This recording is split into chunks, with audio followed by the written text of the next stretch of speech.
The government signed a deal today with 4 major cities, the power utility HEP, the post office, and public broadcaster HRT to write off the debts of Croatia's poorest citizens who have had their accounts frozen as a result of their debts. Prime Minister Zoran Milanovic said the measure was aimed at combating poverty, but underscored it was a one-off move. Top officials from Zagreb, Split, Rijeka, and Osijek welcomed the agreement, saying it was an effort to be more sensitive to the needs of the poor. Finance Minister Boris Lalovac has confirmed the government was close to drafting a solution to the crisis sparked by the surge in the value of the Swiss franc, which has affected some 60,000 Croatians with loans denominated in the Swiss currency. He said he did not favor pegging the exchange rate, but believed adjusting interest rates was a better solution. As an additional measure, the government is planning to suspend initiating distraint proceedings against a small percentage of borrowers who have no means to repay their Swiss franc loans, now that their loan payments have risen by several hundred kuna in a matter of days. The Franak Association, which represents the interests of borrowers with Swiss franc-denominated loans, has announced on its Facebook page plans to mobilize. The group has called on citizens to get involved by any means possible, including pledging money to the group to finance the response to this latest crisis. They are planning to send an open letter to the Croatian National Bank and have not ruled out organized protests. The complete results of the presidential election are in after voting at one polling station near Karlovac was repeated due to irregularities. Kolinda Grabar-Kitarovic defeated incumbent Ivo Josipovic by 32,509 votes in the final tally.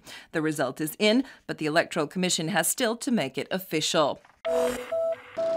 Heavy rain is causing problems in some parts of Dalmatia. The basements of many homes and businesses have been flooded, and firefighters have been busy pumping water from buildings.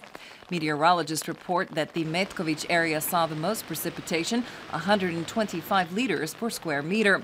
There was heavy rainfall in Čilipi, Dubrovnik, Ploče, and the island of Mljet. In sports, Borna Ćorić has been eliminated from the Australian Open by 29th-seeded Frenchman Jeremy Chardy. The young Zagreb native took the first set 6-3, but the next 3 went to Chardy, 6-4, 7-5, and 6-4. Ana Konjuh was also eliminated 6-4, 6-4 by Magdalena Rybjakova of Slovakia. After a day of rest, Croatia's handball team is back in action today at the World Championships in Qatar. After beating Austria and Tunisia, Slavko Goluž's team face Iran today at 5 p.m.